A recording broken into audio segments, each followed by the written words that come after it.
오늘 교회 그리스도 안에서 14번째 시간입니다.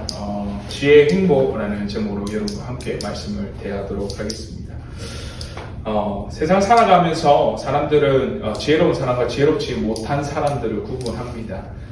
세상 관점으로 봤을 때에 어떤 사람의 지혜 있는 행보, 지혜 있는 어떤 모습들을 우리가 판단하는 어떤 기준점 자체는 사실 각 시대를 살아가고 어떤 문화권과 여러 가지 사람들의 환경에 따라서 그 지혜의 어떻게 보면 정도나 아니면 그 지혜의 모습들을 너무 다르게 느껴집니다. 우리 또한 그리스도인으로서 살아가는 지금 이 시대 때에 우리가 살아가고 있는 지혜의 모습들을 어떤 것이 있겠습니까?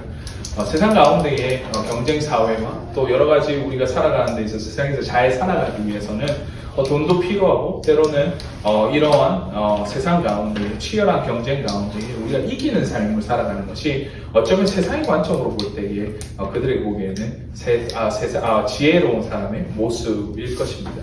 근데 제가 어렸을 때 어떤 그 장로님 한 분 계셨는데 정말 지혜롭지 못하고 지식이 없었던 장로님의 한 이야기를 들어서 여러분과 함께 말씀을 좀 나눴습니다. 이 장로님은 초등학교도 못 나온 장로님이셨습니다. 한글도 잘 몰라서 하다가 여러 가지 교회 건축에 있어서 이 장로님이 여러 가지 도움을 주셨는데 그 도움의 어떤 경로가 너무나 신기하게도 너무나 이상한 방법으로 저희 교회가 이전 교회가 이 교회 건축을 짓게 되는 어떠한 일들이 있었습니다. 그 이야기를 하온즉 장로님은 잘 알지 못해서 항상 노가다판에 어떻게 보면 일용직 노동자로 항상 지내다 보니 사실은 매우 거칠고 때로는 많은 부분에 있어서 언행이나 모습이나 아니면 우리가 생각하는 그런 지식이나 모습과 전혀 거리가 먼 어떻게 보면 사람이었던 것이죠. 한날은 교회 건축을 하다가 여러 가지 시에 있어서 마찰이 있었습니다. 이 땅의 어떤 부분들과 여러 가지 어떻게 보면 레귤레이션 우리가 보는 도시적인 어떠한 그 뭐라 하죠 법령 같은 게 있잖아요, 법 같은 게 있잖아요. 근데 이 교회가 여러 가지로 여러 가지 그 시에 있어서 그 문제들이 발생하게 되고 아무리 백방에 노력하고 많은 똑똑한 어떻게 보면 집사님들, 집사님들이 가서 일을 처리하려고 했는데 그것이 전혀 되지 않았던 것이죠. 근데 한날은 이 장로님이 어떻게 호기롭게 시청에 가서는 이 그 허가를 덜컥 받아왔던 것입니다. 모든 사람들이 까마득하게 놀랬죠. 어떻게 장로님이 하셨습니까? 우리가 생각했던 그 장로님, 사실은 한글도 모르는 무식하고 어떻게 보면 거칠고 일용직 노동자로 전전해가는 그 장로님이 어떻게 이 어려운 문제를 해결하셨나?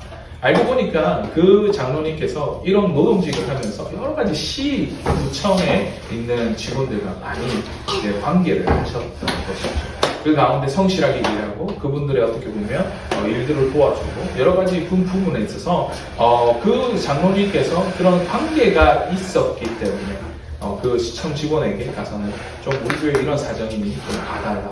아니면 이런 관계 가운데 어떤 해결책이 있나라고 했을 때에 너무 손쉽게 이 모든 일을 해결했던 어떤 기억이 납니다. 많은 사람들은 그 지혜의 어떤 기준을 너무 세상적인 관점으로 돈 있는 사람, 학식이 많은 사람, 어떻게 보면 또 다른 어떤 부분에서 세상 관점으로 그 지혜의 행보를 주하지만 그리스도인들의 어떤 모습과 모양은 어쩌면 우리가 생각하는 세상적인 어떤 관점과 너무 다른 모습이 우리 안에 있을 수 있다는 것입니다. 오늘 에베소서 5장 15절에서 20절 말씀은 사도 바울이 그 지혜의 행보에 대한 어떤 부분에 있어서 우리에게 말씀을 전하고 있습니다. 오늘 말씀은 우리가 보시다시피 전절에 우리가 보는 빛의 자녀와 어둠의 자녀의 어떤 대조적인 어떤 연장선상에서 우리가 이 말씀을 대하면서 어떻게 살아야 그리스도로서 지혜 있는 자로서의 지혜 있는 행보로 우리가 살아갈 수 있을지에 대한 어떤 부분들을 우리에게 말씀하고 있다는 것이죠.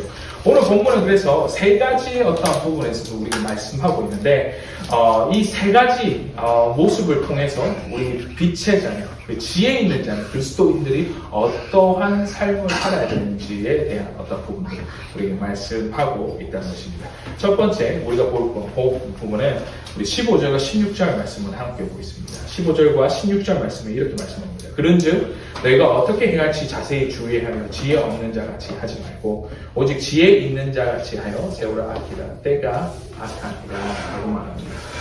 본문 15절 16절 말씀은 극강의 대립이 되는 두 사람의 그룹이 나옵니다. 첫 번째는 지혜 없는 자와 그리고 다른 한 분은 지혜 있는 자라는 것입니다.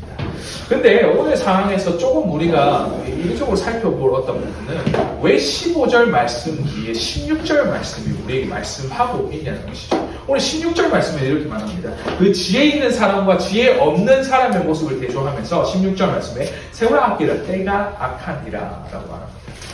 당시 시대의 헬라적인 어떤 관념을 보다면 그 지혜라는 것을 어떤 것을 보는가 보지 못하는가 그 차이에 있었다는 거죠. 그 사람이 어떤 것을 깨닫기 위해서는 자기가 뭔가를 보아야 되고 그 뭔가를 보기 위해서는 어떠한 조명이 있어야 되고 그 가운데 그 사람이 깨닫고 그 일을 알 때의 말로 그 사람이 지혜 있다라고 말하는 것이죠. 근데 오늘 사도 바울은 지혜 있는 사람과 지혜 없는 사람을 그 시대의 어떻게 보면 모습들을 이렇게 표현합니다. 때가 악합니다. 우리가 흔히 영적으로 볼 때에 때가 악한 시대를 나타내서 어떠한 표현을 많이 씁니다. 암흑기 또한 시대가 어디 있고 잘 보지 못하고 분별하지 못하는 시대를 우리가 들어서 때가 악하다라고 말씀하지 않습니다. 오늘 사도 바울은 이 부분을 통해서 때가 악하다라는 말씀을 우리에게 말씀하고는 헬라적인 관점에서 보지 못하고 깨닫지 못하는 상황 가운데에 있는 사람들의 모습을 이와 같이 표현하는 때에 허송세월을 보내고 세월을 허랑방탕하게 보내는 사람의 예를 들어서 오늘 본문의 말씀을 말씀하고 있다는 것입니다. 제가 어린 시절 때에 이런 게임을 한 적이 기억이 납니다. 여러분들 두건을 이렇게 메고는 어떻게 하죠? 사람들이 막 박수 치려고 잡아봐라 하고 어떤 공간 안에서 사람들이 잡기 놀이를 하고 이러지 않습니까? 근데 그게 쉽지가 않습니다. 왜 그렇습니까? 그냥 보이지 않기 때문에 그렇다는 것이죠. 사실은 눈이 어둡다, 내가 보지 못한다라는 어떤 핸디캡은 어쩌면 우리가 분별하고 어떤 것을 구별할 수 있는 능력을 상실하는 것과 동일하다는 것이죠. 근데 오늘 본문의 말씀에서는 이 지혜라는 것이 헬라적인 관점에서도 우리가 보고 어떤 것을 깨닫고 어떤 가운데에 조명했을 때에 얻어지는 것인데도 불구하고 우리가 그것을 알지 못할 때에는 우리 행함에 있어서 세월을 허송 세월 보낼 수 있는 그 상태의 모습으로 우리에게 말씀하시는 것입니다. 자, 오늘 본문의 말씀을 통해서 사도 바울에게 말씀하시는 부분은 우리가 그리스도인으로서 빛의 자녀로서 살아가기 위해서는 첫 번째 우리가 가져야 되는 우리 세상 가운데의 그 모습과 행동은 바로 지혜 있는 자와 같이 행하고 그것을 아는 것에서부터 시작한다라고 말씀하고 있다는 것이죠. 그런가 두 번째로 17절 말씀에 이렇게 말씀합니다. 그러므로 어리석은 자가 되지 말고 오직 주의 뜻이 무엇인가 이해하라 라고 말씀합니다. 자, 오늘 본문의 말씀은 또 다른 대조가 지혜 없는 자와 지혜 있는 자가 있으며 17절 말씀에는 어리석은 자와 주의 뜻을 분별하는 자로 분명하게 구별하고 있다는 것이죠. 자, 여러분들 생각해 보십시오. 어떤 것이 지혜로운 사람입니까? 어떤 것이 지혜로운 사람입니까? 그리스도인들의 어떻게 보면 관점으로는 그 하나님의 뜻을 구별하는 것이 또 하나님의 뜻을 무엇인지를 찾는 자가 바로 지혜 있는 자이자 어리석지 않은 사람이라고 사도 바울은 말씀하고 있다는 것이죠. 우리가 세상을 살아가면서 여러 가지 어려움을 맞닥뜨리고 우리가 관념 가운데에 우리 분별하지 못하는 어떠한 부분들이 있지 않습니까?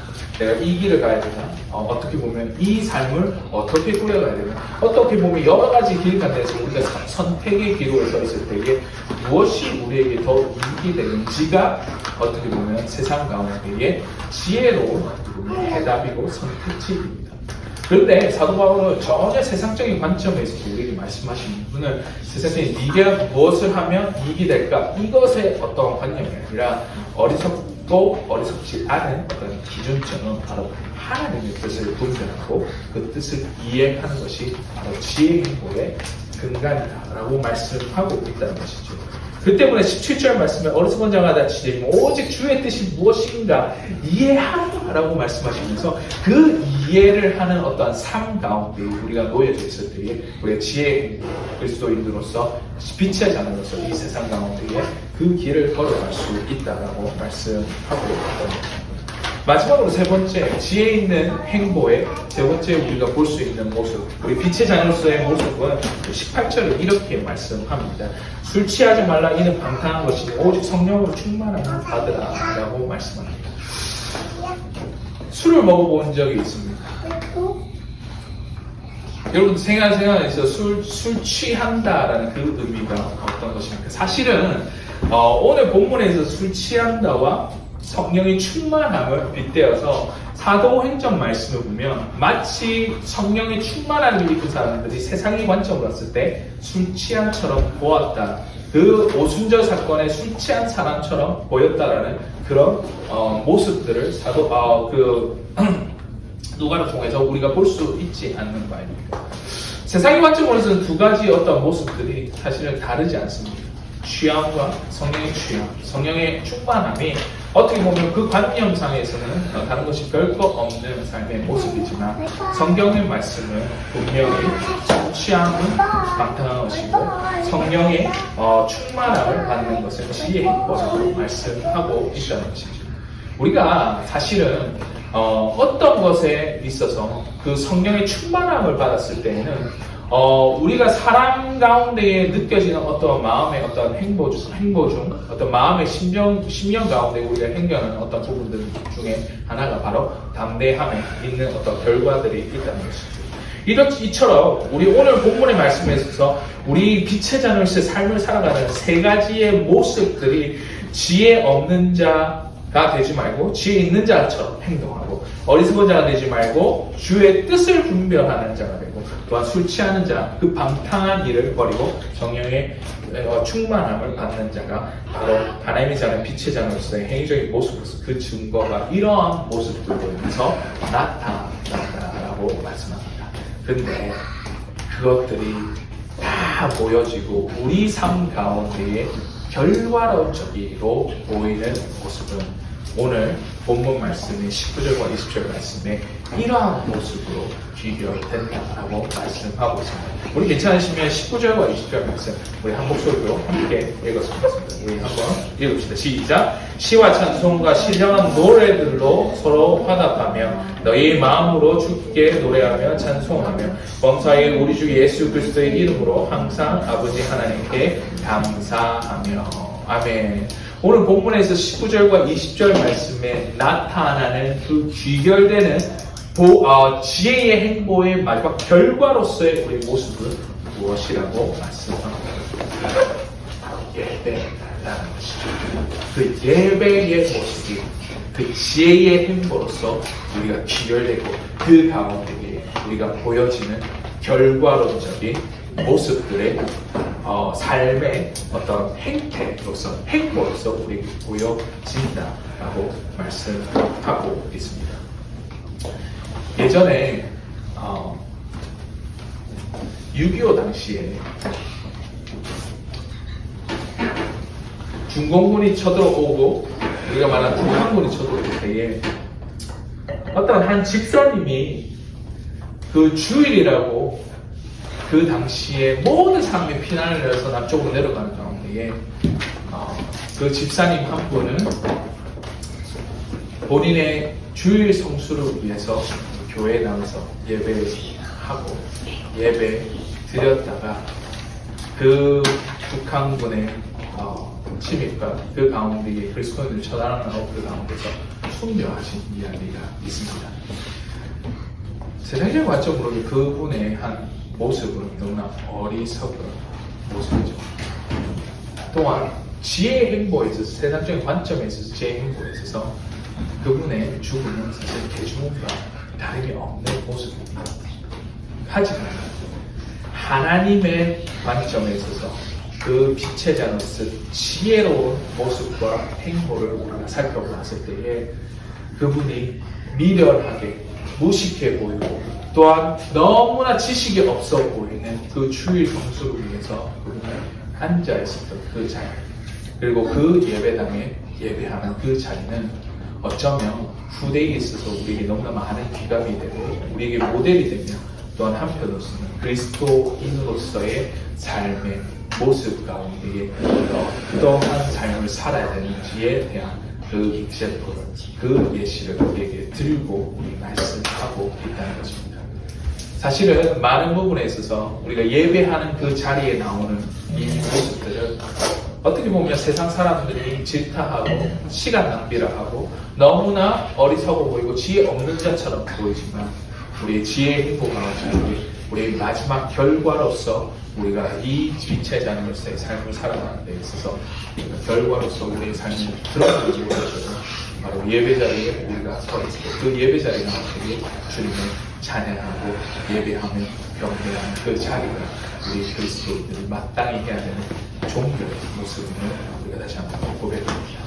이 시간에 예배하는 그 자체가 우리 지혜의 행복이자 그 예배의 자리로 나오신 여러분들이 지혜의 자리이며 그 예배 자리 가운데 우리가 함께하는 이 자리가 하나님께서 기뻐하시고 빛의 자녀들의 모습들로서 드러내는 사실을 우리가 기억하시고 우리가 빛의 자녀로서 우리가 함께 우리가 나아갈 때에 때가 악할 때에 지혜 있는 자 같이 하시고 주의 뜻을 분별하며 또 성령이 충만한 가운데에 예배하는 자는 나아가시는 정오의 것이 주의 이름으로 간절히 소원하는 바랍니다. 우리 시간 때에 기도 한번 합시다. 기도할 때에 이 부분에서 우리가 함께 기도하기만 합니다. 주님, 사도 바울이 그 그리스도인들의 어떤 삶 가운데에 지혜의 행보를 들어서 우리에게 얘기하면서 세 가지 대조점을 두고 우리에게 말씀하고 있습니다.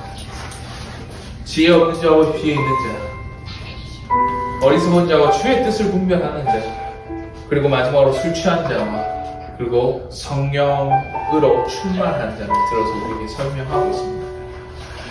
세상적으로는 어떻게 보면 우리가 서 있는 이 자리가 너무나 지혜 없이 어리석고 또한 너무나 의미 없이 살아가는 그 자리 같아 보이지만 우리 자리로서의 주님의 말씀은 그것이 지혜의 행보이고 우리 삶 가운데에 종결되는 그 지혜의 모습 그 가운데에 꽃을 피우는 바로 주님을 예배하는 이 경배의 자리임을 다시 한번 고백합니다. 이 세상 사람들이 아무리 질타하고 어리석다라고 아무 의미 없는 짓이라고 했지만 그 가운데에 우리는 끝까지 하나님을 예배하는 주님 앞으로 나아가는 우리 다시 한번 고백합니다. 주님, 이 지혜의 자리로 우리를 초청해 주신 주님께 감사하며 세상 가운데에 우리가 이 예배의 순간 가장 고귀하고 지혜로운 이 순간을 놓지 않고 우리가 계속 이어갈 수 있도록 주님 우리를 붙들으시고 함께하여 주시옵소서. 우리 아버지 이 시간대에 기도할 때 주님 예배 자리로 나오게 하신 주님의 은혜를 다시 한번 고백하며 또 그것을 생각하며 그 지혜의 모습들과 지혜의 아버지여 우리의 모습들 가운데 이 예배로서의 그 꽃을 피울 수 있는 이 자리로서 주님의 영광 받으시고 우리 함께 하시고 우리 가운데 임재하여 주시옵소서라고 고백하시며 우리 함께 기도하며 나아가시겠습니다. 우리 함께 기도하겠습니다. 주님 아버지 감사합니다. 우리 사도 바울의 어떻게 말씀을 통하여서 우리가 정말로 지혜의 행보 가운데에 정말 우리가 정말 주님 앞으로 나아가는 어떠한 부분 가운데에 세세하게 주님께서 원하시고 지혜 있는 자의 행보와 빛의 자녀와 그리스도인들의 모습들 가운데에 어떠한지를 우리에게 말씀하시면서 그것들이 우리 예배 자리에서 정말로 명확하게 드러나고 우리에게 말씀하시고 나왔습니다. 주님이 예배 자리가 가장 고귀하고 지혜 있는 자리로서의 아버지의 자리로서 채워질 수 있도록 주님 함께하여 주시옵소서. 지혜 없는 자가 지혜하게 하시고 세상의 어떠한 지혜를 아버지의 관점에 있어서 아버지가 똑똑하고 정말 아버지가 잘 사는 그것이 아니라 정말 주님을 아버지의 의지하고 주님을 더욱더 바라보며 주님을 더욱더 아버지와 따라갈 수 있는 이 아버지의 삶의 요정 가운데에 예배의 자리로서 예배의 삶으로서 우리를 모두를 들 수 있는 우리 모두가 될 수 있도록 주님 아버지 함께하여 주시옵소서. 가장 지혜 있는 아버지의 모습이 예배 안에 아버지의 우리의 모습이고 주님이 이 자리에 예배 지혜를 잡으서 나온 모든 사람들이 그 지혜의 사람이며 이 예배 가운데 주님께서 부어주신 지혜의 영광 주님의 아버지와 함께 하시는 그 지혜를 다시 한 번 더 아버지 우리가 정말 도대하며 나아가오니 이 가운데 우리 가운데 부으시고 우리 가운데 아버지가 인도하시고 우리 가운데 아버지와 함께 하여 주시옵소서. 그 아버지 지혜의 자리를 초청해 주신 주님께 감사합니다. 예수 그리스도를 드러내고 아버지 가장 미련하고 아버지가 아무 의미 없어 보이는 그 예수 그리스도가 우리의 구주심을 우리가 다시 한 번 더 고백하고 나아가오니 이 자리가 아버지와 예배 자리가 되기에 아버지와 그 가운데 아버지와 지혜 있는 자리에 될 수 있도록 주님 아버지 하시고 세상 어떠한 지혜보다도 주님을 경외하고 나아가는 그 지혜가 정말 아버지와 우리의 아버지가 가장 고귀하고 지혜로운 아버지의 모습으로서 우리에게 볼 수 있도록 주님 아버지 도와주시옵소서. 주님 아버지 여호와를 경외하는 것이 지혜의 근본이라고 말씀하셨습니다. 아버지여 정말로 그 예배 자리를 있는 것이 지혜의 아버지여 가장 아버지여 필요한 것임을 우리가 다시 한 번 더 고백합니다. 지혜 없는 자가 아니라 정말 주님 이 자리에 나왔기 때문에 지혜 있는 자임을 다시 한 번 고백합니다. 주님 지혜를 모시고 성령을 모시고 그 가운데 우리를 인도하여 주시옵소서. 우리의 마음의 답답함과 아버지여 우리가 알지 못하는 모든 것들을 비춰주시고 이 가운데 우리가 깨닫게 하여 주시고 아버지여 정말로 이 모든 가운데 이 모든 아버지여 상황 가운데 주를 더욱더 의지하며 나아갈 수 있는 우리 모두가 될 수 있도록 주님 도와주시옵소서. 그 예배가 우리의 지혜임을 다시 한번 고백합니다. 아버지 예배자로 나오는 우리의 모습들이 가장 지혜 있는 자의 모습임을 다시 한번 고백합니다. 예배하는 이 순간에 아버지여 주님의 지혜를 가장 실천하는 자리이며 가장 지혜로운 사람의 지혜의 행보의 마지막 종결점을 아버지 다시 한번 더 고백하게 하여 주시옵소서. 주님 이 시간 때에 지혜를 부어주시고 우리 가운데 삶을 살아가는 데 있어서 필요한 것들 공급하여 주시고 세상의 어떠한 질타와 세상의 어떠한 아버지의 모습들 가운데 우리가 물들지 않고 주님을 더욱더 붙잡고 나아갈 수 있는 우리 모두가 될 수 있도록 주님 아버지 도와주시고 이 시간에 때 주님을 더욱더 붙잡고 주님께 예배하고 주님을 경배하며 주님을 높이고 아버지여 주님께 아버지여 무릎 꿇고 주님 앞으로 나아갑니다. 주님이 원하시는 이 자리에 아버지 이 자리를 채워주시고 함께 하여 주시옵소서. 우리 가운데 주님께서 뜨시는 그 모습들 가운데 하시고 주님 아버지 감사합니다. 지혜의 행보가 무엇인지 우리에게 말씀하셨는데 때로는 세상적인 관점을 통해서 너무나 보잘것없어 보이는 우리의 행위들이 정말 주님의 말씀을 통해서 다시 한 번 더 컨펌되고 그 가운데 우리가 확증되는 것들은 바로 지혜 있는 자, 그리고 주의 뜻을 분별하는 자, 성령이 충만한 자의 모습들 가운데에 우리가 그 예배의 자리로 나온 것이 가장 지혜로운 행복임을 다시 한 번 더 고백하게 하여 주시옵소서. 이 시간대에 지혜로운 자가 되게 하여 주시고 그 가운데 빛의 자녀로서의 지혜로운 행보가 바로 하나님을 예배하고 주님께로 나아가는 그 예배 자리로 나온 우리 모습들이면 다시 한 번 더 고백하게 하여 주시옵소서. 지금은 주 예수 그리스도의 은혜와 하나님의 사랑과 성령님의 교통하심이 빛의 자녀로서 그리스도의 아버지와 자녀로서 아버지 우리가 정말로 지혜의 행보를 예배 가운데 실천하며 나아가길 원하는 이 자리 머리 숙인 주의 권속들 주의 공동체 주의 교회 위에 지금으로부터 영원토록 항상 함께 있을지어다. 아멘.